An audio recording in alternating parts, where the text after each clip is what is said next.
오늘 본문 요한 1서 2장 7절에서 11절 말씀입니다. 제가 가지고 있는 신약성경 389면에 있습니다. 요한 1서 2장 7절에서 11절 말씀입니다. 제가 가지고 있는 신약성경 389면에 있습니다. 제가 먼저 읽겠습니다. 사랑하는 자들아, 내가 새 계명을 너희에게 쓰는 것이 아니라 너희가 처음부터 가진 옛 계명이니 이 옛 계명은 너희가 들은 바 말씀이거니와.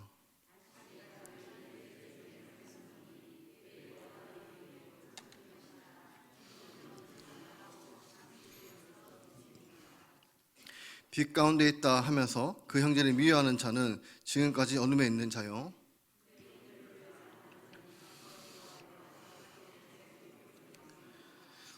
함께 읽겠습니다. 그의 형제를 미워하는 자는 어둠에 있고 또 어둠이 행하며 갈 곳을 알지 못하나니 이는 그 어둠이 그의 눈을 멀게 하였습니다. 아멘. 삶의 진리를 표현하는 방식 가운데 이 역설이라는 것이 있습니다. 얼핏 보면은 이 모순되는 내용처럼 보이지만 실상은 인생의 진리를 정확하게 표현하는 방식입니다. 예를 들면 이렇습니다. 지는 것이 이기는 것입니다. 문자적으로 보면 말이 되지 않습니다. 지는 것은 지는 것이고 이기는 것은 이기는 것인데 우리는 흔히 차마 지는 것이 이기는 것이야 라고 이야기하고 듣는 사람도 그 말의 의미를 정확하게 이해하고 있습니다. 이것이 바로 역설입니다. 언뜻 보기에 이 모순되는 내용처럼 보이지만 실상은 인생의 진리를 정확하게 지면하는 표현입니다. 성경에도 역설을 통해 기독교 진리를 설명하는 대목이 많이 있습니다. 예를 한번 들어볼까요? 예수님은 참 인간이시지만 참 하나님이십니다. 역설입니다. 인간이면 인간이지 하나님이면 하나님이지 어떻게 참 인간이면서도 참 하나님이시라는 것일까요? 언뜻 보기에 말이 되지 않지만 이것은 기독교의 너무나도 중요한 진리입니다. 만일 누군가가 예수님께서 참 하나님이시면서도 동시에 참 인간이라는 이 가르침이 모순처럼 보이니 아니 그 가운데 하나만 받아들이겠다고 하면 그는 결코 참된 구원을 얻을 수 없습니다. 하나님은 참 하나님이십니다. 동시에 예수님은 참 인간이십니다. 이 두 가지 사실을 모두 받아들여야 비로소 참된 그리스도인이 될 수 있는 것입니다. 또 한 가지 더 예를 들어볼까요? 하나님의 나라는 이미 임하였지만 아직 완성되지 않았습니다. 이것이 기독교의 가르침인데 그러면 하나님의 나라가 왔다는 것입니까? 안 왔다는 것입니까? 하나님의 나라가 왔으면 온 것이지 아직 안 왔으면 안 온 것이지 이미 임하였지만 아직 완성되지 않았다는 것은 무슨 뜻입니까? 언뜻 보기에 모순처럼 보입니다. 그러나 예수님을 통해서 하나님의 나라를 경험하고 체험하며 살아가는 우리 그리스도인들은 하나님 나라가 이미 임했다고 선언하고 있습니다. 그러나 여전히 이 땅에 죄악이 가득하고 어둠의 세력이 힘을 쓰고 있으니 아직 완성되지 않았다는 것도 인정하고 있습니다. 그래서 역설이라는 것입니다. 아직 믿음의 세계에 들어오지 않는 분들에게는 그저 유치한 말장난처럼 보이겠지만 하나님의 나라가 비밀을 체험하는 사람들에게는 참으로 진리의 말씀이 아닐 수 없습니다. 그래서 이러한 진리를 우리는 역설이라고 부릅니다. 이 서시서를 살펴봄에 있어서 매우 중요하게 다루어야 할 부문 중에 하나는 이 발신자에 대한 정보입니다. 일반적으로 서신의 서두에 간략한 소개와 함께 발신자가 누구인지를 기록되어 있습니다. 이것이 여의치 않을 때 말미에 기록되기도 합니다. 이처럼 발신자가 중요한 이유는 그가 누구인지에 따라 이어지는 수용 여부와 평가가 전혀 달라질 수 있기 때문입니다. 그런데 오늘 함께 살펴본 요한 1서에는 그 어디에도 이 발신자가 누구인지가 기록되어 있지 않습니다. 보통 이런 경우에 이 발신자를 특정하기 위해 애쓰기보다는 본문이 담고 있는 교훈에 더욱 집중하게 됩니다. 그럼에도 오늘 이 발신자가 누구인지를 짚고 넘어가고자 하는데 이는 본문을 이해하는 데 있어 그 누구인지가 매우 중요한 요소가 작용하기 때문입니다. 요한 1서는 사상과 문체, 용어 등이 요한복음의 내용과 유사하고 사도 요한의 제자였던 이 속사도인 폴리갑이 이 서신의 발신자가 사도 요한임을 이야기하고 있습니다. 따라서 교회는 정통적으로 요한 1서의 발신자가 사도 요한임을 보고 있습니다. 본문을 보다 생동감 있게 보기 위해서는 사도 요한이 어떠한 사람인지를 염두에 둘 필요가 있습니다. 마가복음 3장 17절입니다. 또 세베대의 아들 야고보와 야고보의 형제 요한이니 이 둘에게는 보아너게 곧 우레의 아들이라는 이름을 더했으며 그의 별명은 우레의 아들, 즉 총둥의 아들이었습니다. 그의 성격이 얼마나 가격했는지를 볼 수 있는 표현입니다. 그의 호전적인 모습은 예수님과 함께 예루살렘에 가는 여정 중에 들린 사마리아 한 마을에서 나타나고 있습니다. 누가복음 9장 54절입니다. 제자 야고보와 요한이 이를 보고 이르되 주여 우리가 불을 명하여 하늘로부터 내려 저들을 멸하러 하기를 원하시나이까. 오늘 본문하고 이 동일한 인물인지 또 쓰느니가 맞는지 의심이 생길 정도로 그 분위기와 사뭇 다름을 어렵지 않게 확인할 수 있습니다. 그럴 땐 그가 변했습니다. 7절입니다. 사랑하는 자들아 내가 새 계명은 너희에게 쓰는 것이 아니라 너희가 처음부터 가진 옛 계명이니 이 옛 계명은 너희가 들은 바 말씀이거니와. 요한 1서에는 다음과 같이 수신자를 향한 다양한 표현이 사용되고 있습니다. 나의 자녀들아, 사랑하는 자들아, 아이들아, 형제들아 등 이 중 오늘 본문은 이 수신자를 사랑하는 자들이라 부름으로 시작하고 있습니다. 그리고 오늘 본문에도 역설이 등장합니다. 오늘 본문 7절을 다시 보시면 사랑하는 자들아 내가 새 계명을 너희에게 쓰는 것이 아니라 여기에 쓴다라고 되어 있는 것은 사도 요한이 초대교회 성도들을 대상으로 기록하고 있는 서로 사랑하라라는 계명 요한복음 13장 34절에 대한 말씀입니다. 그리고 요한 1서, 요한 2서, 요한 3서를 가리키고 있습니다. 그러나 이를 조금 더 넓게 해석한다면 신약 성경 전체 혹은 신구약 성경 전체를 의미하는 것으로 받아들일 수 있습니다. 그렇다면 오늘 본문 7절을 다시 한번 우리 함께 읽어보겠습니다. 사랑하는 자들아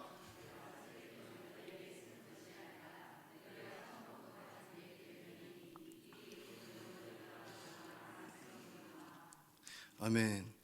여러분 무슨 말씀입니까? 신약 성경이 가르치는 모든 내용은 누군가가 새롭게 연구한 말씀이 아니고 성도들이 예전부터 들었던 내용, 성도들이 예전부터 들어서 알고 있는 내용. 그래서 그것은 새 계명이라 보다는 옛 계명이라고 할 수 있는 익히 잘 알려진 내용이라는 말씀입니다. 오늘 우리 시대에도 마찬가지지만 이 사도 요한이 요한 1서를 기록하고 있을 때 그때 많은 이단의 가르침이 교회를 위협하고 있었습니다. 그들의 주장은 한결같이 무엇인가 새로운 내용이 있다는 것이었습니다. 서신에 기록된 당시 이단 중에 하나인 영지주의는 구약의 하나님과 신약의 하나님을 분리시켜 이해했습니다. 이 구약의 하나님은 분노와 증오에 사로잡힌 저열한 신으로 간주하는 반면에 신약의 하나님은 자비롭고 우등한 신이라고 주장했습니다. 그러한 주장은 어느 틈에 초대교회 공동체에 스며들면서 그들을 혼란스럽게 만들었습니다. 그러나 이는 사실과 달랐습니다. 레위기 19장 18절입니다. 원수를 갚지 말며 동포를 원망하지 말며 내 이웃 사랑하기를 내 자신과 같이 사랑하라. 나는 여호와이니라. 아멘. 사도 요한이 전한 서로 사랑하라는 계명은 유대적인 사상에 없는 새로운 계명이 아니었습니다. 구약에 기록된 교훈과 그 맥을 같이 하고 있습니다. 그러므로 여러분 반드시 기억하시기를 바랍니다. 예수님의 계명, 곧 예수님께서 우리에게 주시는 교훈은 언제나 옛 계명입니다. 과거에도 사람들에게 동일하게 선포되었고 오늘 우리 시대에도 동일하게 선포되며 이후에 제 아무리 시간이 흘려 세상이 변화해도 예수님의 계명, 예수님의 가르침은 동일하게 선포되고 동일하게 가르쳐야 하는 변하지 않는 말씀입니다. 그런 점에서 기독교의 가르침, 성경은 교훈은 언제나 옛 계명입니다. 특별히 이단의 공격이 갈수록 대범해지는 우리 시대에 여러분 모두에게 분명하게 말씀을 드립니다. 여러분이 지금까지 교회를 추석하면서 배웠던 복음의 내용, 이에 무엇인가 특별한 계시, 무엇인가 특별한 복음의 내용, 무엇인가 특별한 하늘의 비밀 같은 것은 없습니다. 그러므로 누군가 여러분에게 찾아와서 집사님, 권사님, 제가 신앙생활을 수십 년을 했지만 지금까지 이런 성경 공부는 없었어요, 이런 이야기를 들으신다면 여러분 마음속에 뭔가 이상한 것을 가르치나 보다 이렇게 생각하시면 됩니다. 우리가 선포하고 우리가 듣고 우리가 믿는 복음의 내용, 그 예수님의 계명은 옛 계명입니다. 그러므로 이른바 특별한 계시를 받았다는 사람들, 이른바 기도 가운데 특별한 하나님의 음성을 들었다는 사람들의 이야기에 조금도 현혹되지 마시기를 바랍니다. 그런데 여러분, 오늘 본문에 8절을 내려가며 전혀 다른 이야기가 등장합니다. 8절을 보시면 다시 내가 너희에게 새 계명을 쓰노니, 여기에서 또 새 계명이라는 말씀을 하고 있습니다. 그러면 이 7절에 등장하는 옛 계명과 이 8절에 등장하는 이 새 계명은 다른 계명을 말씀하는 것일까요? 결코 아닙니다. 7절에 등장하는 옛 계명과 전혀 다른 내용의 새로운 계명을 다시 쓴다는 의미가 아니라 7절에 이야기했던 바로 그 옛 계명이 동시에 새 계명이 된다는 뜻입니다. 8절을 계속해서 보시면 내가 너희에게 새 계명을 쓰노니 그에게와 너희에게도 참된 것이다. 그 다음 주목해 보시면 이는 어둠이 지나가고 참빛이 벌써 비침이니라. 이것이 새 계명의 특징입니다. 사도 요한이 요한복음을 비롯하여 서신서에 기도하고 있는 말씀은 이미 성도들이 들어서 알고 있는 내용입니다. 그 내용에 있어서 전혀 새로운 것이 없습니다. 그러나 그 옛 계명은 그저 과거의 유물로 지금 우리 시대에 아무런 의미도, 아무런 감동도, 아무런 영향도 미치지 못하는 단지 옛 계명으로 그치는 것이 아니라 지금 또 새 계명이 되어서 우리의 삶에 어둠을 지나가게 하시고 하나님의 밝은 진리의 빛을 비추는 능력의 말씀이요 능력의 계명이 된다는 의미입니다. 그러면 여러분이 우리의 신앙생활을 다시금 활력을 얻고 다시금 새로운 은혜가 가득하기를 원하신다면 어떠한 새로운 내용, 지금까지 들어보지 못했던 새로운 말씀을 찾으시면 안 됩니다. 그런 것은 없습니다. 이미 말씀을 드린 것처럼 기독교 진리는 옛 계명입니다. 그러면 어떻게 해야 우리의 신앙생활을 다시금 새 힘을 얻고 활력을 얻고 새로운 은혜로 가득하게 될까요? 이미 알고 있는 옛 계명, 이미 알고 있으며 믿고 있는 그 복음의 내용이 우리 마음에 새롭게 움직일 때 우리 비로소 신앙생활의 새로운 활력을 찾을 수가 있는 것입니다. 특별히 말씀 생활이 그렇습니다. 우리가 가지고 있는 성경은 지난 2000년의 기독교 역사에서 변함없이 기독교의 경전으로 여겨지고 있습니다. 그런 점에서 성경의 말씀은 어제나 오늘이나 영원토록 변함이 없지요. 그런 점에서 성경은 옛 언약입니다. 그런데 이 똑같은 말씀이 어느 순간에 나의 마음에 큰 감동이 일으키고 하나님의 살아있는 말씀으로 여겨질 때가 있습니다. 그 한순간만큼은 수천 년의 동안 동일한 내용으로 전해오던 옛 언약의 말씀이 동시에 나의 심령을 새롭게 변화시키는 새 언약이 된다는 것입니다. 저 같은 경우에는 이 로마서 5장 4절과 5절의 말씀입니다. 인내는 연단은 소망을 이루는 줄 아미로다. 소망이 우리를 부끄럽게 하지 아니함은 우리에게 주신 성령으로 말미암아 하나님의 사랑이 우리 마음에 부음마 됨이니. 아멘. 저의 인생의 최고로 아플 때, 우리 가정에 유산이라는 큰 아픔을 겪을 때 울면서 간절히 기도하며 주셨던 말씀입니다. 여러분, 이게 중고등부 동교회 수련회 때 그 주에 제가 수요일날 설교를 했던 저의 간증을 했던 것이 기억이 납니다. 그래서 홈페이지를 찾아보니까 2월 15일 날 확인 또 해봤는데, 그런데 여러분, 그러나 우리의 가정에 또 다른 아픔이 찾아왔습니다. 화학적 유산을 그날 겪었습니다. 힘들지 않았다면 거짓말입니다. 그렇지만 이 처음에 겪을 때보다 덜했습니다. 왜 그럴까요? 시편 23편 1절에서 6절에 이 말씀이 내 안에 또 저에게 있었기 때문입니다. 이 로마서 5장 4절과 5절은 내 생에 가장 아픈 일이 있다면, 시편 23편 1편에서 6절은 정말 내 삶의 힘든 상황에 주셨던 말씀입니다. 아버지가 돌아가시면서 정말 힘든 1년의 생활을 압축한 저의 삶이 이 말씀에 녹여져 있습니다. 6절에 내 평생의 선하심과 인자하심이 반드시 나를 따르니니 내가 여호와의 집에 영원히 살리로다. 언제나 지금 또 나와 함께 하시는 하나님 말씀이 지금 이 자리에 함께 하신다는 것입니다. 그래서 제가 부임 설교 때 그때 여러분께 너무나 죄송합니다. 제가 너무 떨려서 발음이 안 좋아서 이 설교를 잘 못 들었다고 하는데, 다시 한번 이 설교를 해야 할까라는 생각을 해봤습니다. 여러분, 이거는 웃자고 하는 이야기입니다. 여러분, 그래서 그러면 여러분, 나의 말씀을 생활이 깊어지고 나의 말씀 생활을 늘 활력이 넘치기를 원하신다면 성경 이외에 다른 자료를 찾으려고 하지 마십시오. 그저 여러분의 손때 묻은 성경을 다시 읽고 다시 묵상하고 다시 생각하기를 바랍니다.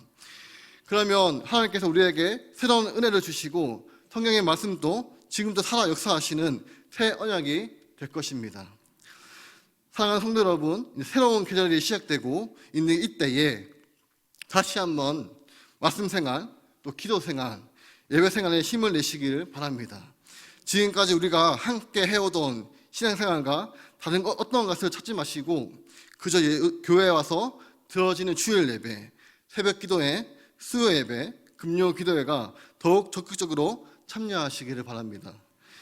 여러분의 일상 속에서 이 말씀 생활과 기도 생활이 더욱 힘을 내셔서 여러분의 신앙생활을 그 내용에 있어서 언제나 동일하지만 매일 시간이 지날수록, 매월 시간이 흐를수록, 매년 신앙생활의 연수가 더해질수록 여러분의 이 속사람이 날로 새로워질 것입니다.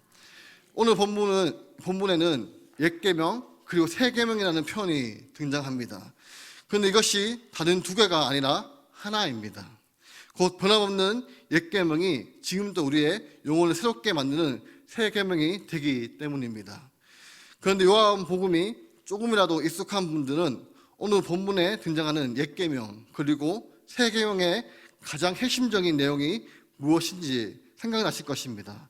그것이 무엇입니까? 그렇습니다. 서두에 말한 것처럼 서로 사랑하라입니다.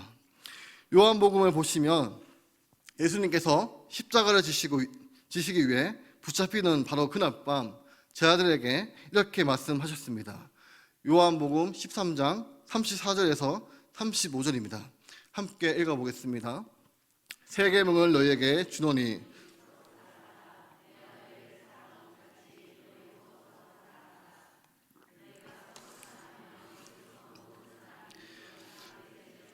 아닙니다. 아멘. 예수님께서 우리에게 새 계명을 주시는 이 말씀을 잘 관찰해 보시면 이 말씀에는 평서문과 명령문이 함께 등장한다는 것을 알 수 있습니다. 먼저 이 평서문이란 내가 너희를 사랑하는 것 같이입니다. 그렇습니다. 예수님께서 먼저 우리를 사랑하여 주셨다는 선언입니다. 하나님이 세상 일처럼 사랑하사 도승내를 주셨으니 이는 그를 믿는 자마다 멸망하지 않고 영생을 얻게 하려 하심이라. 나는 선한 목자라. 나는 내 양을 알고 양도 나를 아는 것이 아버지께서 나를 아시고 내가 아버지를 아는 것 같으니 나는 양을 위하여 목숨을 버리노라. 예수께서 자기가 세상을 떠나 아버지께로 돌아가실 때가 이른 줄 아시고 세상에 있는 자기 사람들을 사랑하시되 끝까지 사랑하시니라. 아멘. 이 모든 구절의 말씀은 요한복음에 등장하는 구절입니다. 이러한 성경 구절을 예수님께서 다 헤아릴 수 없는 그 큰 사랑으로 우리를 사랑하여 주셨다는 사실을 증언하고 있으며 말씀하고 있습니다. 예수님께서 먼저 우리를 사랑해 주셨습니다. 그 크신 사랑으로 죄인된 우리를 구원하시기 위하여 자신의 생명까지 아끼지 않고 내어놓으셨습니다. 바로 이것이 그리스도인이 믿는 복음의 핵심입니다. 예수님의 계명, 옛 계명이며 동시에 이 새 계명이기도 한 예수님의 계명 안에는 예수님께서 먼저 죄인된 우리를 그 크신 사랑으로 사랑하여 구원하셔 주셨다는 이 복음의 내용의 핵심이 들어가 있습니다. 그리고 예수님께서 우리에게 주신 이 계명의 명령문도 있습니다. 서로 사랑하라. 내가 너희를 사랑한 것 같이 너희도 서로 사랑하라. 예수님께서 우리를 사랑하여 주신 것 같이 예수님의 그 크신 사랑을 받았으며 마땅히 우리도 서로 사랑하며 살아가야 한다는 것입니다. 이것이 예수님께서 우리에게 주신 옛 언약임이 동시에 새 언약입니다. 그런데 오늘 본문 9절을 보시면 교회 안에 입술로는 믿음으로 말하지만 실제 생활에서는 사랑을 찾아볼 수 없는 사람들이 등장합니다. 요한복음 8장 12절입니다. 예수께서 또 말씀하여 이르시되 나는 세상의 빛이니 나를 따르는 자는 어둠에 다니지 아니하고 생명의 빛을 얻으리라. 아멘. 그런데 9절의 말씀을 다시 보시면 이 빛 가운데 있다라고 일부러 말을 하지만 실상 자신의 삶에는 형제를 미워하는 자들이라고 말씀하고 있습니다. 그런데 오늘 본문은 그들에 대한 평가하기를 믿음이 있는데 그에 따른 행함이 부족한 사람이라고 평가하지 않습니다. 자신에게 믿음이 있다고 하나님의 복음의 빛을 깨달아 알고 있다고 말만 하는 사람들, 말로는 하나님의 빛 가운데 살아간다고 이야기하지만 그러한 믿음의 고백이 자신의 삶을 조금도 변화시키지 못하여 여전히 그 형제를 미워하는 사람들에 대한 성경의 평가는 무엇입니까? 9절의 마지막을 주목하여 보시면 지금까지 어둠에 있는 사람들입니다.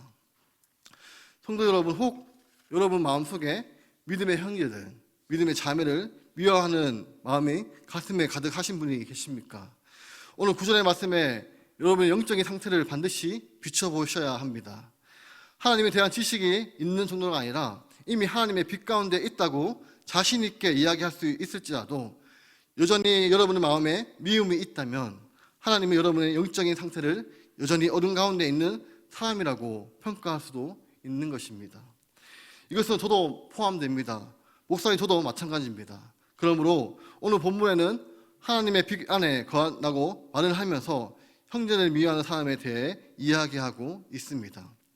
아울러 오늘 본문에는 예수님께서 우리를 그 크신 사랑으로 사랑하신다는 이 복음의 내용을 듣고 믿을 뿐만 아니라 예수님의 사랑에 대한 그 믿음으로 자신의 삶을 변화시켜 내 곁에 함께 신앙생활을 하는 사람들을 진심으로 사랑하는 사람들의 모습도 묘사되고 있습니다.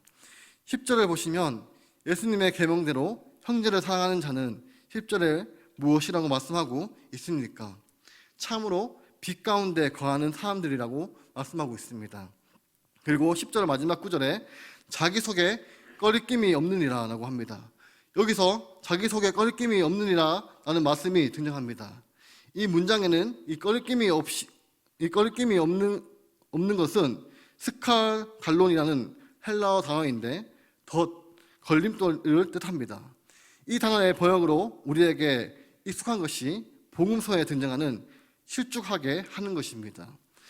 그러면 오늘 본문 10절의 의미는 예수님의 계명대로 우리를 향한 예수님의 그 크신 사랑을 깨닫고 그 사랑을 실천하기 위해 노력하는 사람은 교회에서 함께 신앙생활을 하는 사람들을 실족하지 않는다는 뜻입니다. 그런데 오늘 말씀에서 이 꺼리낌이 없다는 의미는 다른 사람을 넘어지게 하지 않는다는 것과 함께 자신의 믿음도 크게 흔들리거나 넘어지지 않는다는 뜻도 포함하고 있습니다. 그러면 우리를 향한 예수님의 사랑을 깨닫고 그 사랑을 실천하는 사람들은 다른 사람들에게 걸리는 돌이 되지 않을 뿐더러 그 자신의 믿음이 굳건한 반석 위에 놓여서 제 아무리 크고 위협적인 비바람과 풍랑이 몰려와도 무너지지 않습니다. 튼튼합니다. 견고합니다. 바로 이것이 예수님의 사랑으로 형제와 이웃을 사랑하는 사람들이 누리는 하나님의 축복입니다. 여러분, 서로 사랑하십시오. 우리 주님이 예수 그리스도께서 우리를 사랑하신 것 같이 서로 사랑하십시오. 내가 그리스도의 사랑을 실천하면 내 곁에 있는 사람이 나로 말미암아 실족하는 일이 일어나지 않습니다. 내가 그리스도의 사랑을 실천하며 우리 교회가 따뜻한 교회가 되고 우리 교회가 하나님의 사랑과 은혜를 풍성하게 누리는 교회가 됩니다. 우리의 믿음을 무너뜨리려 하는 수많은 공격이 몰려올지라도 우리의 믿음의 반석 위에 든든히 설 수가 있는 것입니다. 오늘 본문은 오늘 우리가 빛 가운데 있는지 또는 어둠 가운데 있는지를 단숨에 확인시켜 줍니다. 동시에 이 서신의 발신자가 누구보다도 이 호천적이었던 촌동의 아들이라는 별명을 지닌 사도 요한이라는 사실은 우리에게 작은 희망이 되어줍니다. 오늘 우리 역시 그와 동일한 그리스도의 십자가의 사랑에 또 은혜에 힘입어 살아가고 있음을 되새기면서 우리 역시 그와 같은 형제를 사랑함으로 빛 가운데 존재할 수 있습니다. 그러고 보니 바로 여기에도 또 하나의 역설이 있습니다. 여러분과 함께 신앙생활을 하는 형제와 자매, 이웃을 뜨겁게 사랑하십시오. 이웃을 사랑하는 것이 바로 여러분 자신을 사랑하는 최고의 방법입니다. 기도하겠습니다. 하나님 아버지, 누구보다도 호천적이었던 요한의 서신을 살펴보며 우리의 민낯을 마주합니다. 동일하게 그리스도의 은혜를 받아 누리고 있으면서도 여전히 빛이 아닌 어둠에 거하고 있는 우리의 부끄러운 모습을 고백합니다. 그간 빛 가운데 존재하는 것처럼 타인을 속일 듯 자신마저 속이고 있는 우리를 긍휼히 여겨 주시옵소서.